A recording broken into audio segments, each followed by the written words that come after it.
Hello everyone, কেমন আছো তোমরা সবাই? আশা করছি সবাই অনেক ভালো আছো।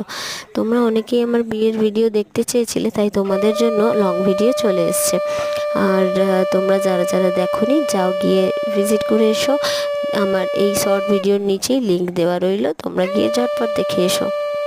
আমরা সবাই বিয়ের সিজন মানে উইন্টারকেই আগে দেখি, আগে বাঁচি আর কি। কিন্তু এই যে শীতকালে বিয়ে করা যে কী কষ্ট! এই যে গায়ে হলুদের রিচুয়ালসগুলো আছে, গায়ে জল ঢালা বলো বা পুকুরে স্নান করা, এত কষ্ট হয়। বাট যাই হোক, এই যে মুহূর্তগুলো তো থেকে যায়, তাই না বলো? এই স্মৃতিগুলো তো আর ফিরে আসবে না। তো ক্যামেরা বন্দি যেটুকু করতে পেরেছি তোমাদের জন্য আমি দেখিয়েছি। তোমরা প্লিজ গিয়ে দেখে এসো। আর তোমরা যারা আমাকে এত ভালোবাসো বা ভালোবাসা দাও, তোমাদের জন্য আমার তরফ থেকে একদম মন থেকে খুব খুব ভালোবাসা। ততক্ষণ পর্যন্ত তোমরা ভালো থেকো আর চ্যানেলটা সাবস্ক্রাইব করে রেখো।